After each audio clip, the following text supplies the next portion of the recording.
अपना तो हमारा सीधा सीधा मैसेज है कि कांग्रेस चुनाव जीत रही है। इसीलिए अगर आप स्टार प्रचारों की लिस्ट देखेंगे तो उसमें आदित्यनाथ का नाम, योगी आदित्यनाथ का नाम भी है। और बीजेपी ही ये पर अगर हमारे पास विजन है अच्छे पर्यावरण का, तो हमारे पास विजन है कि घरों में स्वच्छ पानी आए, हमको आग लगाने की जरूरत ना पड़े। हमारा विजन है कि स्कूलों में टीचर्स हो, अस्पतालों में डॉक्टर हो, दवाइयाँ हो। डेंगू जैसी बीमारी में जो नगर पालिका को करना चाहिए था फॉगिंग और वो जो नहीं हुआ है। सड़कों में गड्ढे हैं, तमाम नालियां भरी हुई हैं, हम सफाई चाहते हैं। हम पर्यावरण का ध्यान रखना चाहिए, तो प्रदूषण है उसको हम कैसे खत्म करें, इस पर हमारे लोग बातचीत कर रहे हैं। हमारे लोग बातचीत कर रहे हैं कि हम नगर पालिकाओं, नगर निगम को कैसे अपने पैरों पर खड़ा करें कि हमको दूसरे पैसे की जरूरत ना पड़े। बीजेपी लेकिन एक ही बात कहती है, एक तो आदित्यनाथ, और दूसरा वो कहते हैं कटोगे तो कटोगे। इसके अलावा उनके पास कोई बात ही नहीं करते।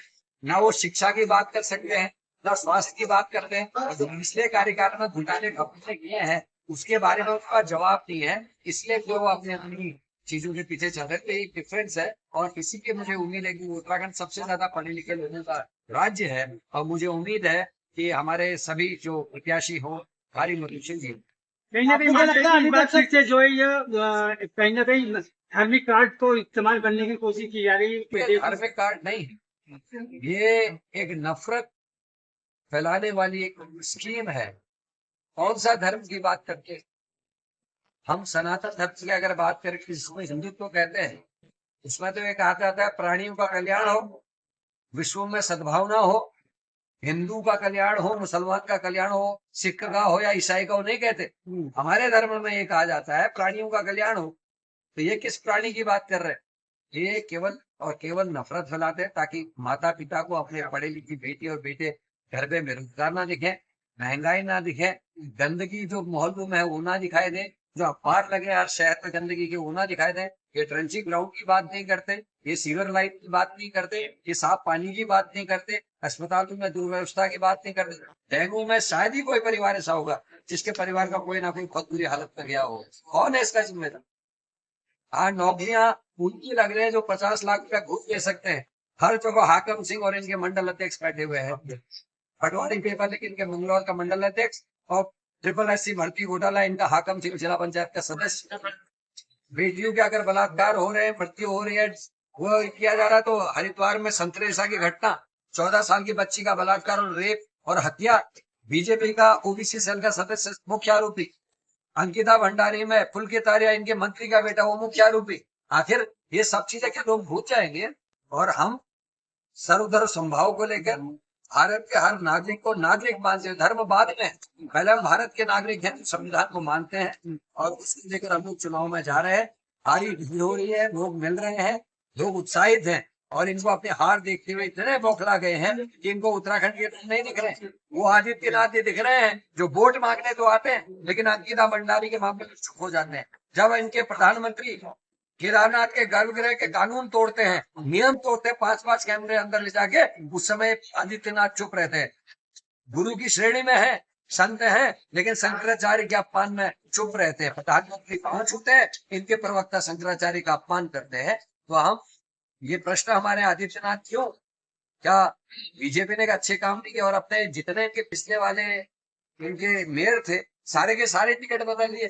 इसका मतलब आपका पहला सिलेक्शन गलत, आपने पहले गलत लोगों को चुना था, तो आज आपको बदलना पड़ा है। तो हम इस बात को लेकर नए लोगों को, नए कलेवर को लेकर आए हैं। और सबसे अच्छी बात है, सब पढ़े लिखे लोगों को हम चुनाव लड़ा रहे हैं, जिनके पास नगर पालिका और नगर निगम को आगे बढ़ाने की स्कीम से अपना एक विजन।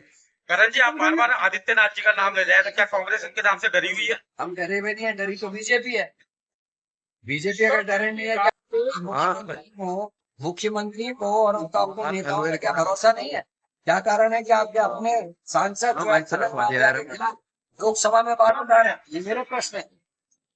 ये उत्तराखंड में कितनी सीटों पर कितनी निकाय सीटों पर आने की उम्मीद है आपकी? खासतौर से नगर निगम मेयर की बात करें। मानना है इसका बहुमत का कागजात। हाँ जी, जैसे आप कह रहे हैं कि कांग्रेस जो है नफरत फैला रही है, तो आपको लगता है कि भाजपा ने विकास बिल्कुल नहीं किया? इसे अगर किया होता तो कह रहा हूँ, अगर देखो आप जो आएगा सत्ता में कुछ तो कुछ करेगा, लेकिन ये हकीकत है कि पिछले 6-7 वर्षों में हम ये मुक्ति से हो गए।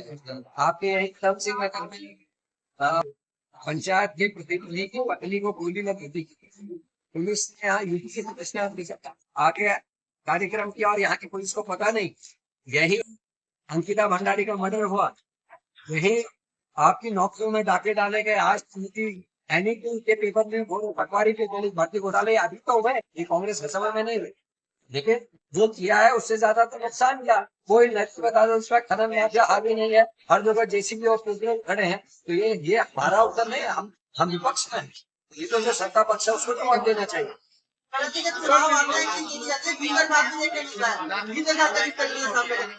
ये एक ही तरीका है, कार्यकर्ता मेहनत करे और जीत कर घाटियों को जवाब दे, यही एक तरीका और तरीका। भाजपा के प्रत्याशी कह रहे हैं कि सर कांग्रेस के साथ से बीजेपी और कांग्रेस पार्टी ने दोनों ने अपने स्टार प्रचारक बनाए हैं और आज भी करीब 40 स्टार प्रचारक आई है, जिसमें कि नेता प्रतिपक्ष और रावत जी का नाम है। पूरा दबा रखा है यार मुझे। उनकी यहाँ पे कोई सभा प्रस्तावित है। देखिए सबकी रिलीज है आज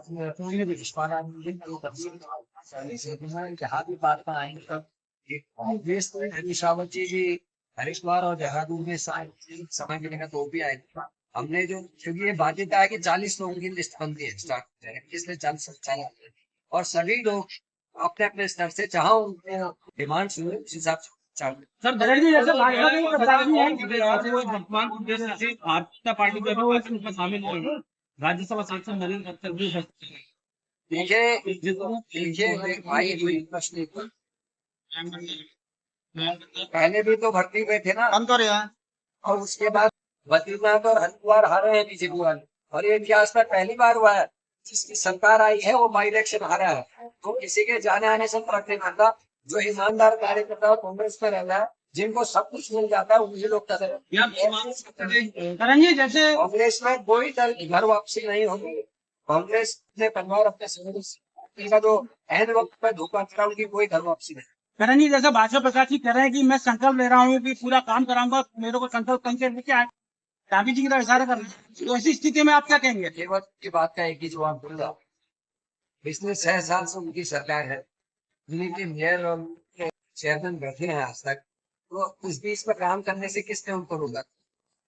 वो पहले आप पहले आज बीजेपी में है और बहुत बड़ी बड़ी बातें हैं, तो मुख्यमंत्री ने इंतजार कर जैसे केदारनाथ में हुआ, जिंदा रहते हुए विधायक के तो काम नहीं हुए, ऐसे चुनाव आप इस तरह की घोषणाएं करें। तो इसलिए मेरा ये मानना है घोषणाओं का क्या करना है, लेकिन हम तो विजन की बात करते हैं, उनको बताना चाहिए कि आने वाले 5 सालों का विजन क्या है। भारतीय जनता पार्टी कह रही है निगम में क्लीन स्वीप करने जा रहे हैं, करण जी का क्या दावा? देखिए मैंने कहा हम बहुमत में आएंगे। भारतीय जनता पार्टी को आप ये भी कहा था कि हम मंगलौर और बद्रीनाथ को पूरी तरीके से कांग्रेस को हरा दिया और पूरी कोशिश मंगलौर में बदमाशी हुई, पुलिस ने वोट देने से लोगों का मार पिटाई हुई, करण मेहरा प्रदेश अध्यक्ष नहीं जा सकता था, हरीश रावत मुख्यमंत्री नहीं जा सकते थे, हमारे नेता प्रतिपक्ष नहीं जा सकते थे, लेकिन हरियाणा की गाड़ी पूरे मंगलौर में आप सबने मीडिया कर्मियों ने दिखाया, मैं धन्यवाद देता हूँ। उतनी बेमानी के बाद भी हमने बीजेपी को हराने का काम किया, और जो भगवान की सीट है बद्रीनाथ सीट, जो सनातन के धर्म की बात करते हैं उनको बद्रीनाथ भगवान ने भी पनिशमेंट दी, उनको अयोध्या ने, केवल अयोध्या नहीं, अयोध्या के अगल बगल 5 सीटें हराकर भगवान ने उनको जवाब दिए। निगम में कितनी सीटें, निगम कितने जीते? बहुत